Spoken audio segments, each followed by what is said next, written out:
my name is Ashley Assiter. I am the Online Safety Development Officer with the Education Safeguarding Service at Kent County Council. So my role is to provide specialist online safety advice, support and training to schools and education settings in Kent. Some of you may well have seen me before. I recognise some of your names and faces if I've been into schools to deliver training. Those of you who are DSLs, I may well have spoken to you about an online safety incident in the school. Those of you who are joining from Medway, hello, it's nice to meet you. Unfortunately, my team don't cover Medway. The equivalent to me within Medway would be Kate Barry. I have been in this role for almost 9 years now. Prior to working in the Education Safeguarding Service, I worked for Kent Police for 6 years. And in the last 2 years, I specialised in online safety education with year 5 and 6 children in primary schools. So that's who I am. Thank you so much for having me, everyone. Webinars are not my favourite method of training, but here we are. So I just wanted to start with a little bit of housekeeping. As Jamie mentioned already, this is going to be a lot of information giving, and I am sorry, I do talk at 1,000,000 miles per hour. There will be time for questions at the end. If you want to use the chat function throughout or the Q&A throughout, that's absolutely fine. Jamie will monitor that. I just won't be able to answer it because I'll sort of be in full flow. This is just a little reminder about confidentiality.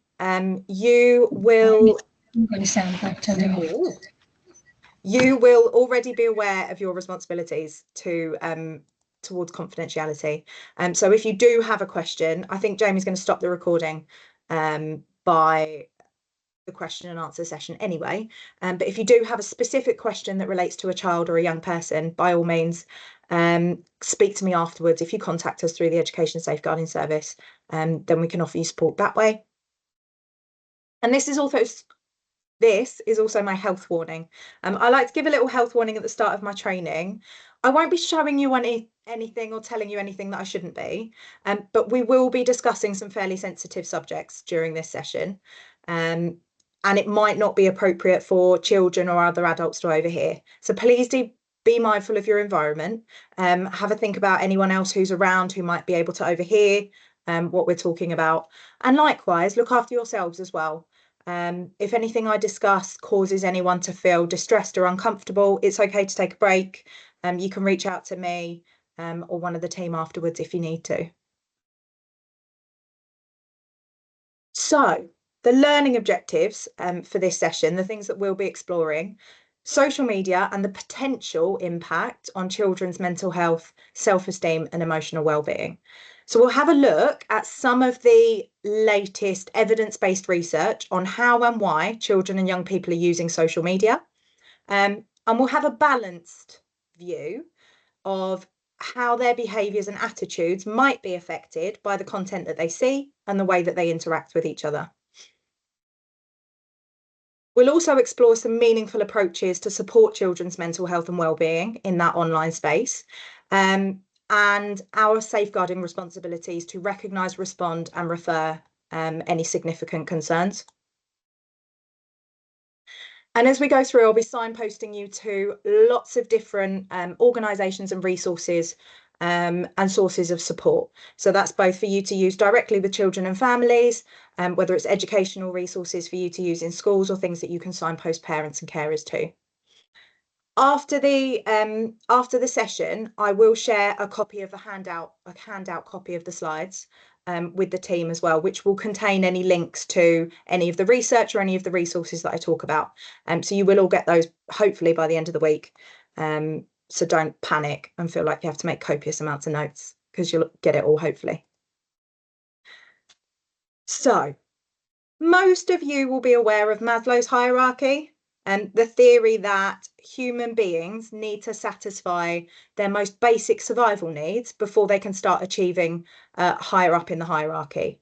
Before we can start feeling fulfilled or meeting our potential, we have to first be fed and watered and have a safe place to sleep. Well, this is the updated version for you. Tell a teenager that they're not going to have access to Wi-Fi for 24 hours and watch everything else disintegrate. And As tongue-in-cheek as that diagram is, how many of our basic needs are fulfilled using the internet and technology now? How many of us do our food shopping online or search for houses or pay our bills online? We've just had a smart meter fitted, which tells us exactly how many pennies we're spending every time we put the kettle on. How many of us have a Ring doorbell, for example, so that we can feel safe when we open our front door? Online dating is pretty much a standard way to meet people now. Think back to only a few years ago when we were in lockdown and the only contact we could have with the people that we cared about most was through a phone screen. For a lot of our children and young people who have been born into and grown up in this digital era, they attach a lot of emotional importance to their digital reputation. And the internet can play a really important part higher up in this hierarchy, on those feelings of belonging, on those feelings of self-esteem. And you are educating children now for a world of work that doesn't even exist yet. You know, we're talking about web designers, software engineers, content creators, influencers, vloggers, game developers, ethical hackers, AI programmers. Those are all credible career opportunities for our children and young people now. And the internet is an abundant resource that provides so many opportunities for our children and young people. So please do bear that in mind as we talk about some of the potential risks moving forward. Sometimes it's really easy for us as adults to get weighed down in the risks and forget about all the potential benefits that the internet and technology offers us as well. We can't simply ban children from accessing the internet and assume that that is going to be enough in itself to keep children safe. Arguably, by limiting their access to all those opportunities, we're actually doing them a disservice. So I wanted to start by showing you a report from Internet Matters, which is based on research from the University of Leicester and Revealing Reality. And they identified 4 key areas in life where digital technology can have the most impact, both positive and negative, on children's well-being. And those 4 dimensions that were explored were developmental well-being, so children's educational potential. So learning new skills, developing critical thinking, problem solving, also their personal growth and understanding of things like financial responsibilities, all those things that they could get from the internet. Their emotional well-being, so their healthy emotional development, being able to cope with stress, thoughtfulness, creativity, developing values and opportunities to flourish and feel successful, all those things that we're looking at the top of that hierarchy of needs. Their physical well-being, so being able to learn new physical skills, whether they're watching YouTube videos which are teaching them how to learn new skills. Also, children who have access to assistive technologies, so if they've got chronic disabilities, for example, or they need supportive technologies. Also using technology for physical safety, so your location services or like your Ring doorbell. And social well-being, so their digital citizenship, how access to the internet allows them to participate in the wider community, as well as developing and maintaining healthy, meaningful friendships and relationships. Most significantly, what this research found was those young people who spend less time online experience less of the negative impacts on their well-being, but they also experience less of the positive impacts.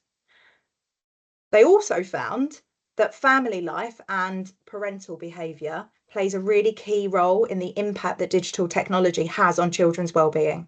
So where parents were actively engaged in their children's online lives and talking to them about their online experiences, children were more confident to gain those benefits and more confident to avoid those risks.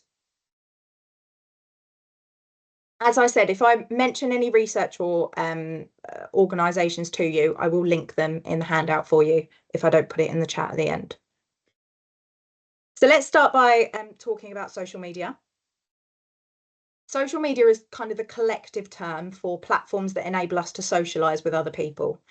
Um, as children get older, they attach more and they become more independent. They attach more emotional importance to having friends and their peer relationships. And social media provides an environment where they can not only engage with a broader spectrum of people, but they can also explore their own identity within that as well. So they can create that sense of self, or they can explore that sense of self, which is really, really important for their emotional well-being. It also enables them to quantify those relationships and interactions. They can physically see their likability by counting how many likes their pictures get or how many comments they get on their videos, for example. And that can have a really powerful influence on children's self-esteem and their perception of their self-worth. According to that report that we just looked at, over half of children who use social media report that it definitely or mostly makes them feel happy, whilst 31% of them said that it lets them show people things that they're proud of. 1 in 5 of them reported that it makes them feel more confident. So please be mindful as we go through this next section. The things that we're talking about and the behaviours and experiences that I talk about are transferable across any of the social networking platforms. So some of the potentially harmful behaviours being exhibited online are probably the same risk-taking behaviours that you might be seeing elsewhere in a child's life as well. So from a safeguarding perspective, it's really important for us to look a little bit deeper at the underlying vulnerabilities and motivations and the impact on the individual young person involved, rather than focusing on specific websites and platforms, if that makes sense. So let's have a look at what children are currently doing online and some of the current and emerging risks and trends in relation to social media.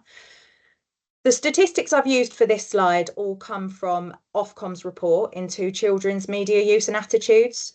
So they publish updated statistics every year to give us an insight into children's behaviours and experiences online. And I've included the link on the slide for you there. So it won't surprise most of you to know that YouTube is still the most popular app or platform amongst children up until the late teens. So when children become a little bit older and they're more interested in their peer relationships and connecting with each other, that's when WhatsApp takes over as the most popular. But YouTube is still the #1 platform generally, followed by TikTok, Snapchat, then Instagram, then Facebook. Over half of 16 to 17-year-olds will be using all 5 of those platforms concurrently. So we're not just talking about one platform in particular. As I said, a lot of the behaviours that we talk about will be happening on multi-platforms. 96% of children aged 12 to 15 have their own mobile phone to access the internet. I find this one fascinating because when I first started in the online safety world and I used to deliver inputs to parents and carers, one of the key pieces of advice that we would talk about was locate your computer in a family area where you can supervise what children are doing over their shoulder. We can't do that anymore. It's not possible because computers are this big and children take it everywhere with them. It is not physically possible to supervise them 24/7. And according to this research, 27% of 3 to 4-year-olds own their own mobile phone now. So these conversations that we're having with children about their access to the internet needs to be happening a lot earlier now. 51% of children under the age of 13 admit to using social media underage. And only 1/3 of parents know what the correct minimum age restriction is for most social media platforms. So for those of you who don't know, all of those platforms that I've mentioned already have a minimum age restriction of 13 and over. Believe it or not, children do lie about their age sometimes. And sometimes they do things that sometimes we wish they didn't. With that in mind, is it realistic to ban all children from accessing social media? Probably not. And if we simply ban them from using social media, chances are they'll do it anyway. They just won't tell us that they're doing it. And arguably, where the risk comes is because they're not telling us what they're doing, they also won't tell us when something goes wrong. So they won't seek support and advice from us because they're afraid of our reaction because they've done something we've told them not to. Equally, those of you who work with teenagers, or those of you who've got teenagers yourselves that you live with, careful. How many of you would say that the day your child turned 13, they suddenly developed impulse control and emotional regulation and the brain capacity to make sensible choices? So arguably, children are going to be much safer if we support them in developing resilience and recognizing risk for themselves by teaching them coping strategies in that environment by supporting them in how to use it safely, rather than just banning and blocking. Hopefully that makes sense. That does tend to be a controversial perspective, but by all means, I can answer questions at the end. Next up, 67% of children who use social media agree that it makes them happy most of the time. And 68% of them say that it helps them feel closer to their friends. Human beings are sociable creatures, and social media can be a really positive place when it allows us to connect with people that make us feel good, when it allows us to achieve social and emotional well-being. However, 87% of those children say that they feel pressure to be popular on social media as well. And this is often reflected in the content that they share. So a lot of those children said that they feel nervous about sharing content that they've created themselves because they worry about how it will be perceived, and what other people will think of them. Which I'm sure you can all remember feeling as a child, when your hobbies and your fashion choices were all very carefully curated and dictated depending on who you were hanging around with at the time. So this isn't necessarily new for children. We're talking about very, very familiar feelings, just in a slightly different context. Hopefully that makes sense to everyone. So along that theme of feeling pressure, let's talk about the pressure to be online all of the time. Starting with FOMO, fear of missing out. And this is a really powerful motivator for children to be online and actively monitoring their socials and their chats all of the time. If they aren't keeping up to date with the group chat, or they miss that live broadcast on Snapchat or on Instagram, they might be missing out on something that's really socially important to them, which is then going to have a knock-on effect on their self-esteem and their well-being. Remember when you were a kid, before on-demand TV and streaming services, when your favourite TV programme was only on at a certain time on a particular day of the week, and if you missed it, you would be the only child on the playground who didn't know what everybody else was talking about. So this is very, very similar. Human beings need to feel included. We thrive with that sense of belonging. And very simply, if we feel as if we're part of a community and that other people approve of us, and we can join in with what everybody else is talking about, we feel better about ourselves. When we don't get that sense of community approval, we feel worse about ourselves. So FOMO can also refer to those negative feelings we have from constantly comparing ourselves to what other people are doing on social media as well. Once we're online, it can often be really difficult to regulate the amount of time that we spend whilst we're there. Or it can be really difficult to remove ourselves from that environment. And this comes down to something called persuasive design. So these are behavioural tricks that are built into platforms to keep us engaged for longer. The way that social media generates an income is the longer we spend on that platform, the more content they can target at us, the more money they make. So YouTube, for example, autoplays the next video, the next video, the next video. And what they've done, that's a form of persuasive design. What they've done is they've removed the natural break after a video finishes that would trigger your brain to put your phone down and go and do something else. So what happens is we end up, because they autoplay, we end up doom scrolling and spending far longer online than we potentially intended to in the first place. Another example is snap streaks. So this is where Snapchat basically give you little rewards in the form of these emojis for using the app and sending messages on consecutive days.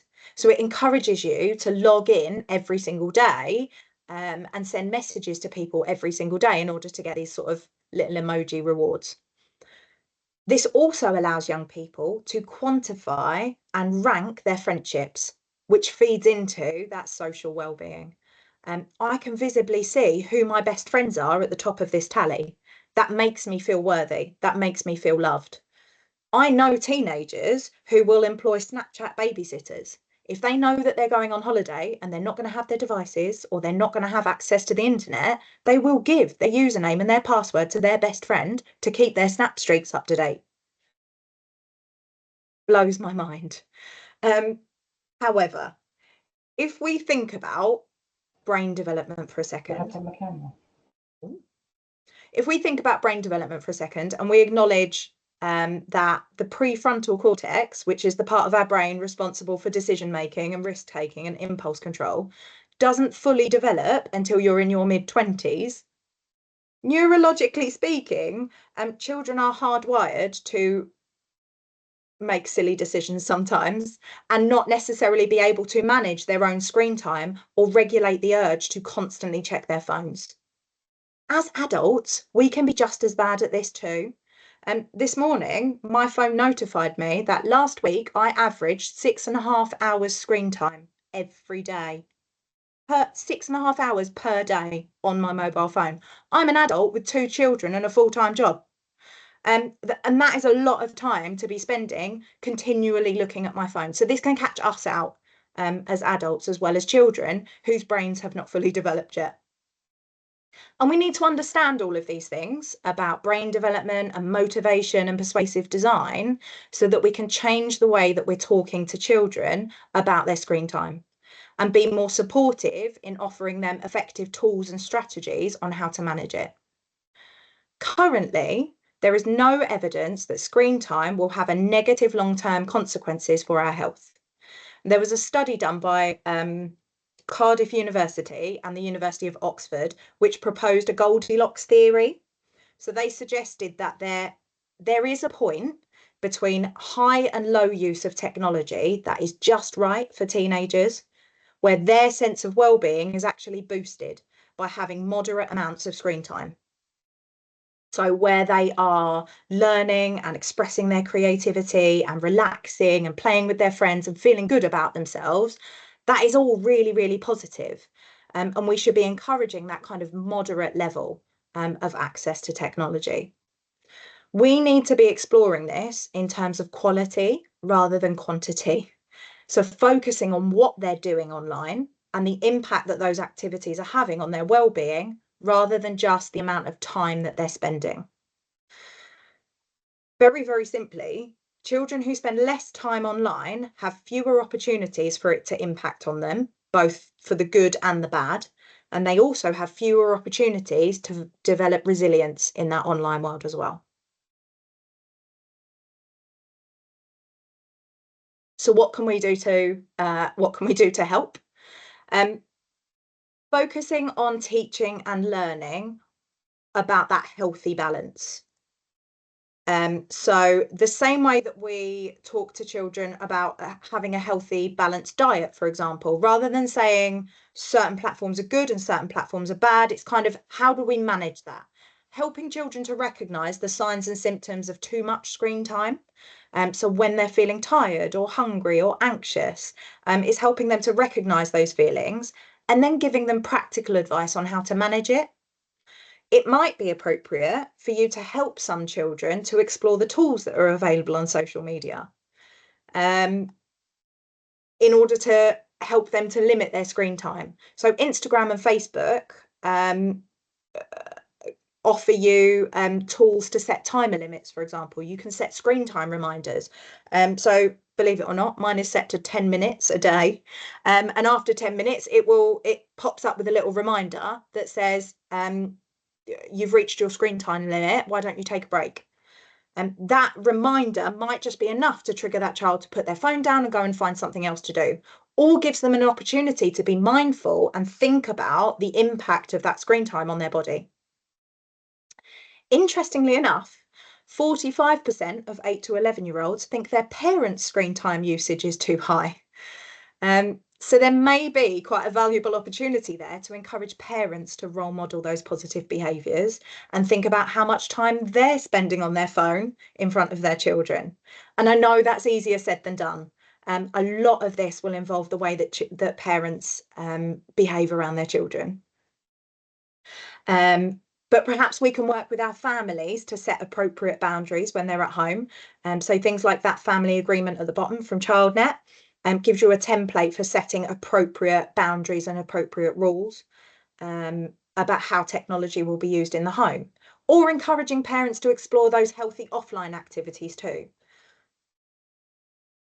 The resources that you can see on your screen, the one at the top comes from ChildNet.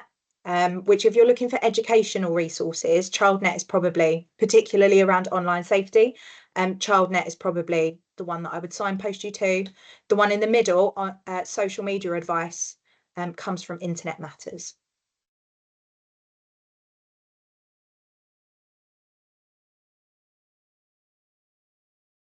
Following on from that then, in this next section, we're going to talk about some forms of harmful content that we might come across on social media. And I think this is a really good opportunity to remind you of my health warning. Please be mindful of your environment, as I'll be discussing some quite sensitive subjects in this next section. Likewise, it's not my intention to trigger any upsetting or uncomfortable feelings amongst anyone here today. But it is important to recognise those feelings for yourselves as we go through this section. Oh, why has that happened? There we go. Hopefully you can all see what I can see. Let me start by saying there is no conclusive evidence that social media causes self-harm, suicide, or eating disorders. However, there is a multitude of unrealistic, upsetting, and sometimes harmful content available on mainstream social media. What research does tell us is that the severity of impact of this type of harmful content can vary between children and will depend on how they are exposed to the content and how they engage with the content. For example, the cyber survey carried out by YouthWorks and Internet Matters found that nearly 1/3 of young boys said that they'd found content on social media which encouraged them to bulk up, whilst 1/3 of young girls had visited sites that pressured them to feel to be thinner. So there's a lot of that content available on social media, and we would call that isolated exposure. They've come across it by accident as they're sort of scrolling through social media, they're chatting to their friends, they're doing all the other things. And the likelihood is they may or may not see that type of content. They come across it by accident, it has a very short-term impact on them. They might find it upsetting, they might find it uncomfortable, but there is very minimal long-term harm. Statistically, most children or children are more likely to be passive users on social media, according to Ofcom, than active users. So the majority of children will fall within this first category. They see something online, they're not that interested, they'll scroll past it. And this is where we need to think about risk versus harm. From a safeguarding perspective, when children see this content, it is going to be risky. There is a potential for that risk, but not every child who is exposed to risk is necessarily going to be harmed by it. And we need to think about children as individuals and focus on building their resilience and their critical evaluation skills and giving them the practical tools to manage the content that they're seeing when they're using social media. What we also know is that social media platforms use algorithms, and that they will target content at particular demographics. So we know that there is a steadily emerging trend towards like gym culture on social media, online influencers sharing workout videos or lifting weights. That content is all going to be targeted at teens and young adults. Because they like to spend a lot of time on social media, the likelihood is they're going to be seeing a lot more of that content. And we call this cumulative passive exposure. This constant exposure on social media can start having a negative effect on self-esteem and well-being because it builds up over time and it starts distorting their perception of what normal looks like or what healthy looks like. Because of that FOMO, because we're constantly comparing ourselves to what we're seeing online. If you think about some of the photos and the images that you see on Instagram and how many of them have been photoshopped or edited or filtered in some way, if we are seeing those edited images on a regular enough basis, it is going to start having an impact on our perception of what is normal. And it may start to have a negative impact on our own self-esteem. Where we are more likely to see significant harm amongst children is in this last category, cumulative active engagement, where children are actively liking, sharing, following, or creating content. When they start actively engaging with that content, they start tricking the algorithms into showing them more of it. The way that algorithms work on social media, to provide us with that personalized experience, they register all of the activity that we do on social media and they target us with more content. Now, that's all very well if we're just watching funny videos of cats on TikTok. But if the content that we've been viewing is potentially harmful, if children have started looking for health and fitness videos, for example, but now the volume of dieting content that they're being exposed to starts to grind down their self-esteem over time because that's now the only content that they're seeing. And this is what we call an echo chamber, where the algorithms are only showing us content that confirms what we already think and feel. Where the only content they're seeing is from people with similar views and similar interests, there's no balance. And this can be particularly harmful when it leads us to some more extreme views. And that's the same whether we're talking about online hate, whether we're talking about anti-trans, extreme misogyny, or if we're talking about pro-eating disorder or pro-self-harm material. And this is where we start seeing these worst case scenarios, where children and young people have sadly taken their own lives after accessing harmful content. As I said before, there is no conclusive evidence that social media causes mental health issues for children and young people, but it can exacerbate existing vulnerabilities and concerns, or it can normalise those harmful behaviours like self-harm and eating disorders. Because everyone you're seeing on social media is talking about it, everyone you're seeing on social media is doing it, therefore it normalises those thoughts and those feelings. That said, it's also really important to recognise that not all of this content is necessarily harmful. There is a lot of positive content on social media too, and content that can help with self-esteem, with body image, with emotional well-being. The internet can also provide a refuge and a safe space for some of our most vulnerable young people. It might be the place where they feel most comfortable and confident to be authentically themselves and to connect with other people who understand how they feel. They might be using social media as a way to seek support from other people. Some young people might be using social media to document their experiences or their survival story. It is a creative outlet that they can use to regulate their emotions and maybe a safety mechanism that they've developed that prevents them from harming themselves or allows them to reach out and seek support. And this is where we need a really balanced risk versus harm approach to safeguarding in the online world, which is why we can't just have a knee-jerk reaction where we just remove access from the internet or social media, because we know from past cases and from serious case reviews that that doesn't work. Arguably, what we do in those circumstances is we isolate that young person even more. They're already vulnerable, they're already isolated, and we've now taken away their only coping mechanism. And we can create a really hostile environment where they feel like they have to hide their online activity from us, because they're afraid that we're going to take it away from them.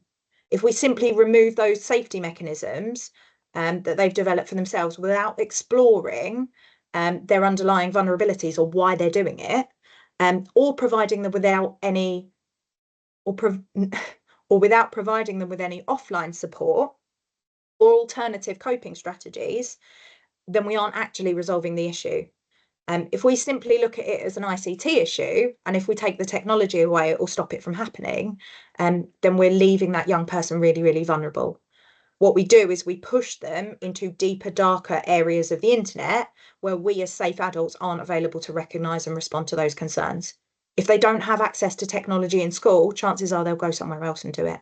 If they don't have their own technology, they may well go round to a friend's house and do it.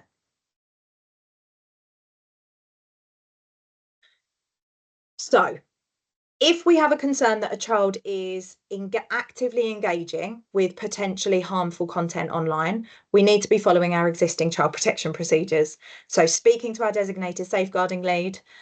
Online safety is now fully integrated within the Kent support levels guidance.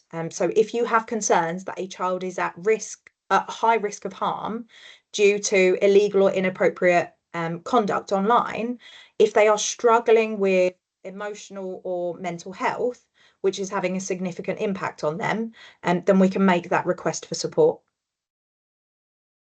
There is also a lot of proactive and preventative work that we can do with young people around the type of content that they see. So I mentioned before about exploring those tools for young people, so those timers and things like that. And that pressure to be perfect toolkit has been created by Internet Matters in collaboration with Instagram. And it was designed to be used with young people to help them make their time on Instagram more positive, more inspiring, more balanced. So they've got tools like those timers that I suggested, but it also talks you through how to manage the content that you're seeing. And thinking about things like having separate accounts. So if you do want to follow health and fitness influencers, for example, but you don't want to be constantly bombarded with that content every single day, they can create 2 separate accounts so that they only access that content when they feel like they're in a positive mental space, to feel like they want to access it rather than constantly seeing it. The one in the middle, Introduction to a Positive Self-Image Online, again comes from Internet Matters. It's part of their Digital Matters programme, which is interactive online lessons for children to do with parents. So they're kind of interactive lessons that they can do online, but that one specifically explores how the images and videos that we see online impacts how we feel about ourselves. The last one on there comes from ChildNet. This one is part of their PSHE toolkit. They have lesson plans, PowerPoints and videos exploring the topic of body image and the pressure on young people to create their own brand online.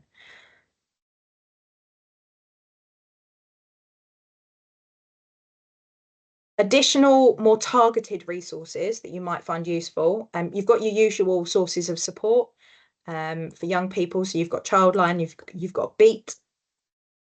The Dove Self-Esteem Project aims to build positive body confidence and self-esteem through free evidence-based resources for teachers to use in schools. And they also have awareness raising campaigns for parents and carers. So I don't know how many of you have seen the videos of like filtered images that go through Instagram and things like that, and talking about how our image of beauty has been distorted. The one at the bottom, the Worth Warrior app, is a free app created for young people to manage negative body image and low self-esteem and early stage eating disorders. So it comes from the teenage mental health charity STEM4, and provides a range of activities and information to challenge and change those thoughts and feelings, that kind of the underlying thoughts and feelings around negative self-image. Locally, within Kent, you've got Chat Health, which is a service for 11 to 19-year-olds where they can chat to a member of the Kent Community Health team about any physical or emotional health concerns that they might have. So it might be useful to signpost young people if they are, as a kind of, again, that coping mechanism, or a healthy alternative to their online behaviours. Moving on then to another area of online harm where we often see a negative impact on children's social and emotional well-being. There are a number of ways which that children can experience online bullying, aside from your stereotypical nasty messages. Flaming or baiting involves antagonising another person into losing their temper. It often happens in online video games where young people are repeatedly targeted or killed within the game. Fraping is an old term now, but it involves logging into somebody else's social media account without their consent and impersonating them, or posting inappropriate content on their account, or outing them. So publicly sharing private or personal information about them on social media. We often see concerns about online bullying in group chats as well. So sometimes children will be repeatedly added into a group chat that they don't want to be in, or they'll receive so many messages within a limited space of time that it effectively disables their phone through the sheer volume of notifications that they're getting. Or the opposite. Children might experience social isolation or shunning because they've been booted out of the group chat, or they've been blocked by the group admin, for example. All of those things can have a really significant impact on children's social and emotional well-being. I'm going to start this section, hopefully, by showing you a quick video, which comes from Internet Matters. It is really, really short. So let's see. Give me a thumbs up if you can see or hear it when it starts.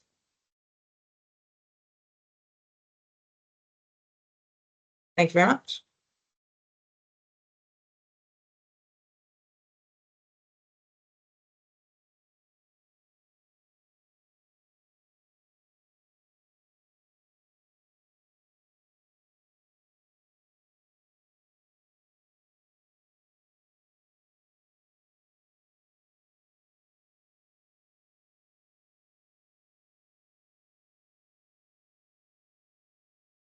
Short but to the point. That comes from Internet Matters. It is targeted at parents, but it kind of says it all, really. When a child discloses that they're being bullied, our immediate response is really important to them. And for some children, you might be the only safe adults in their lives that they trust. So when they come to us with an incident, it's really important to avoid being judgmental or dismissive, even if we don't understand how the specific platform works, or it's the 1000th time that we've had to deal with a WhatsApp group chat issue. We all remember what it felt like to be a child when your friendships were the most important thing in the world to you. And our response can be really important to them. If you think back to our snap streaks that I was talking about before, and think about how much time and effort has gone into maintaining those streaks and creating that tally with our friends, that's a relationship contract. That's how I quantify my self-worth and my friendship status. And that can create a real disconnect with children when they experience issues on that platform. If they're being bullied or they're being sexually harassed, and our only advice to them is, oh, well, just stop using it. Don't look at it, put it away. Their motivation to maintain that social status that they've worked so hard to cultivate very often outweighs those potential risks. So they ignore us. And then they continue to engage in that environment that is potentially detrimental to their emotional well-being. So we need to change the advice that we give them.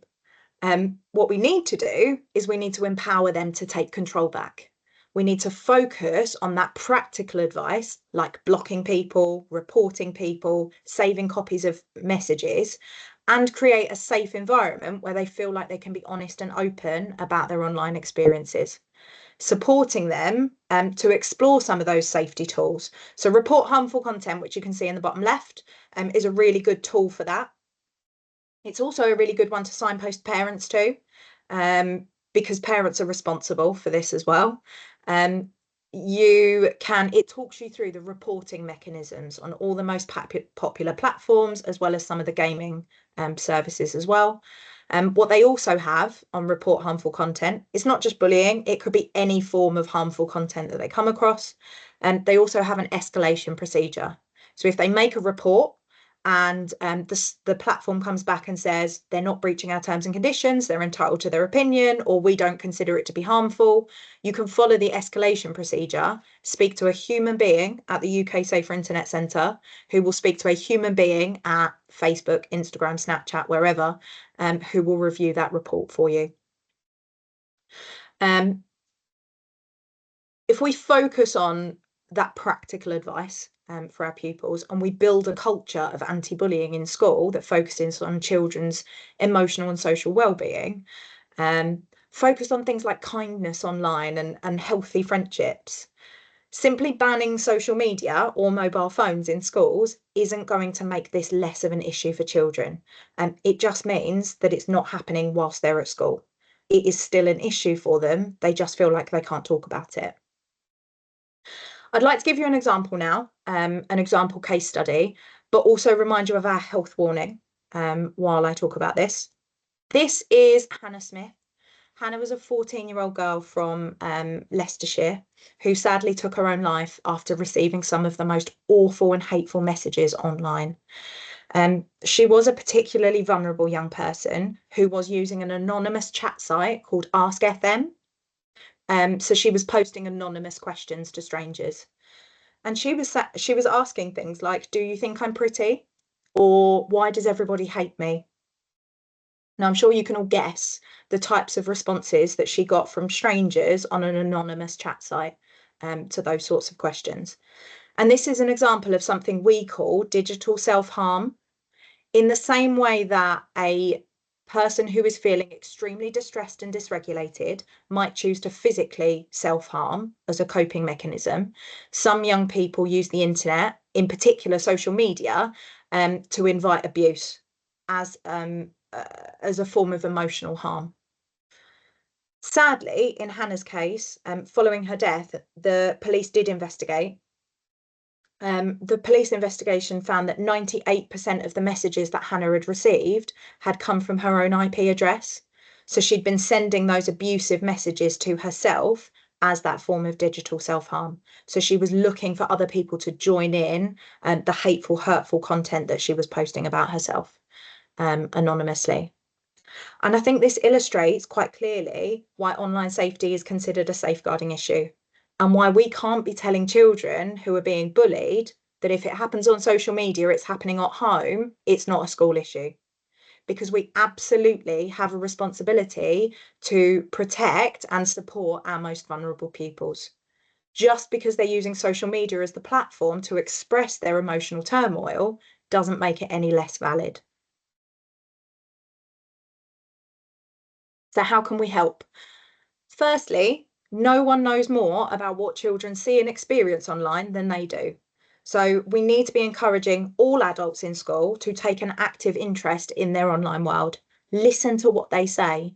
If we create opportunities for children to talk about their online experiences, if we show that we care about all the little things, all the things they like and they're interested in their games, they'll be much more inclined to start telling us about the big scary stuff too.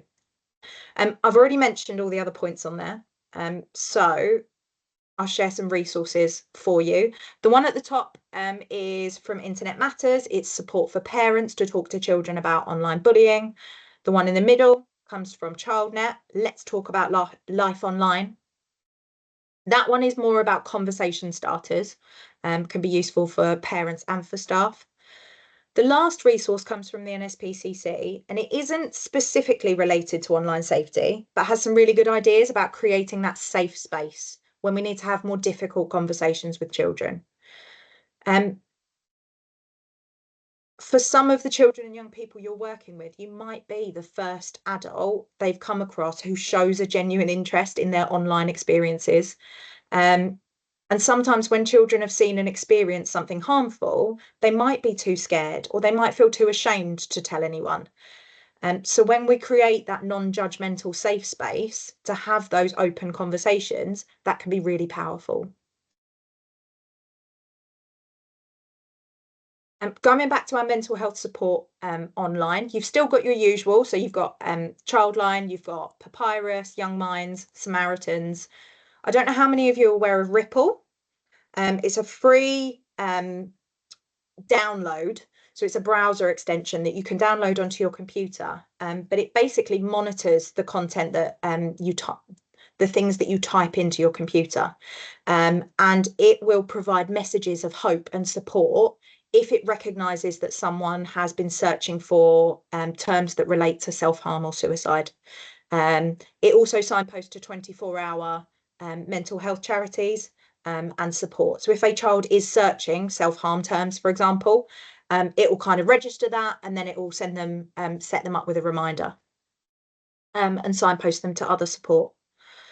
Locally, we also have Kooth, which is a free anonymous space for young people to access online support and counselling services. It includes articles written by staff and young people exploring the different aspects of health and well-being and that kind of pressure of day-to-day life. And Mood Spark is from the Kent Resilience Hub, which is a website created by young people to help them kind of navigate feelings and emotions. Don't panic. All of these will be in the handout for you.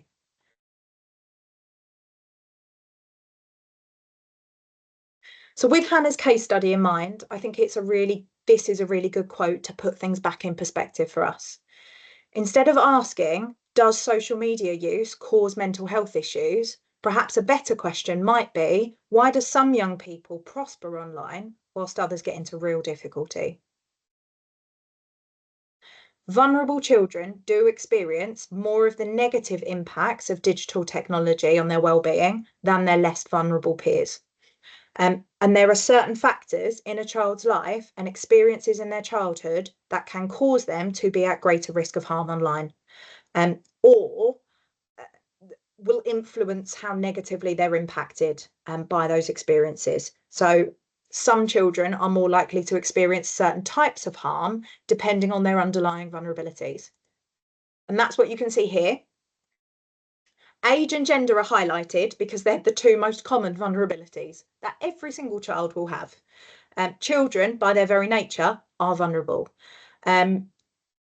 Girls are slightly more likely to report experiencing negative impacts of social media on their social well-being, whereas boys, who tend to spend significantly more time gaming, are more likely to experience an impact on their developmental well-being because they feel less in control in that environment, and on their physical well-being as well, because they're less likely to get physical exercise because they're spending a lot of time gaming instead.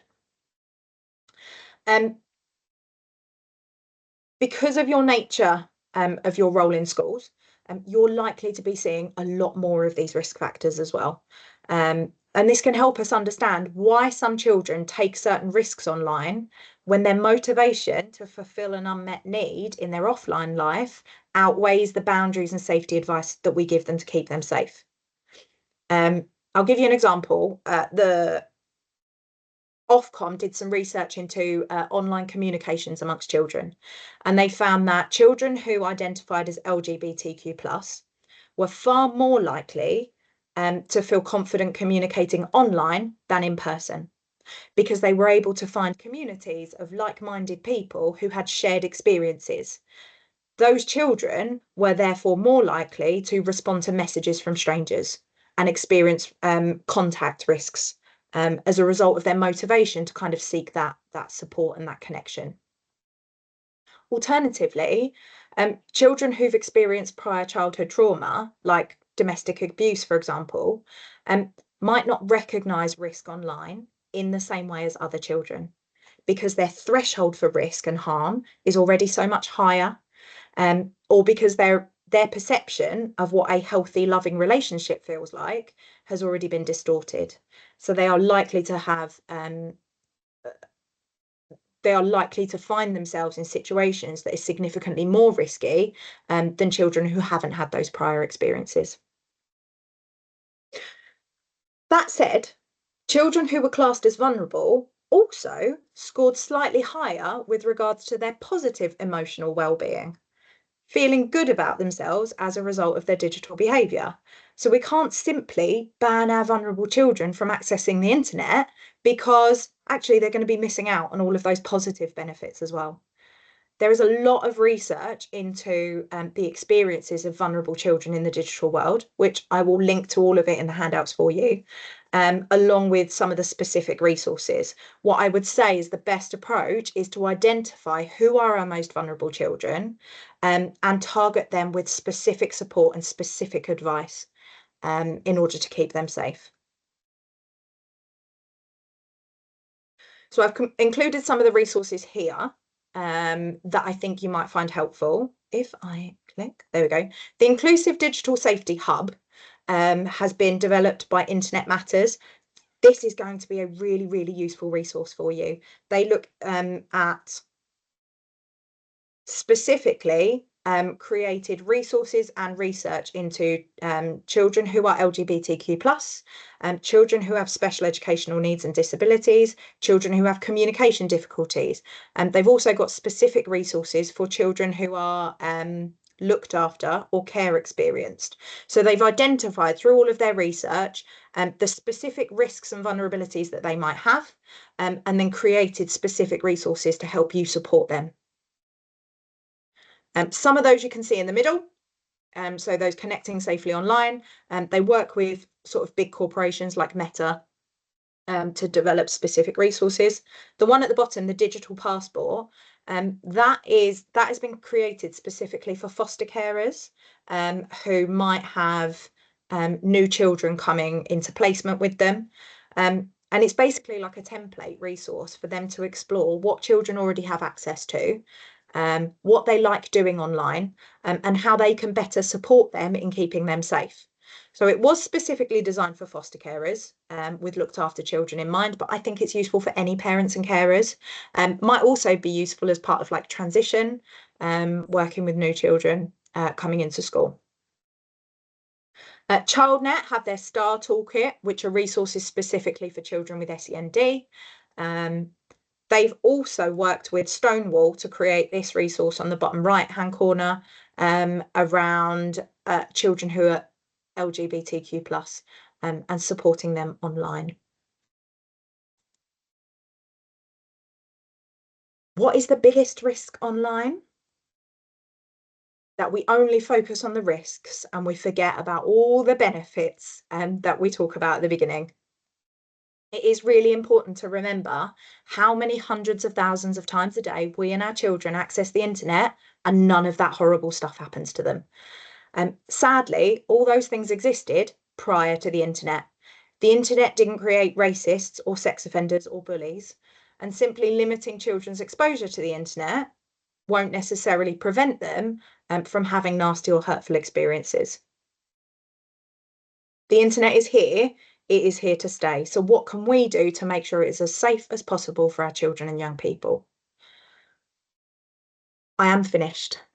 I just wanted to finish with one last metaphor for you to hopefully summarize everything I've talked about already. Those of you who've seen me deliver training before will probably have heard this one before. Just like the internet, swimming pools can be dangerous places for children. To protect them, you can install locks, you can put up fences, you can deploy pool alarms. All those things are really helpful, but by far the most important thing you can do to keep children safe is teach them how to swim. Is actually engaging in that environment with them and supporting them in using it safely. I've linked to some resources for yourselves as professionals that you might find helpful, but I'll include all of that in the handout for you. Otherwise, I am finished. Thank you so much for having me, everyone. Has anyone got any questions? Jamie, are you there?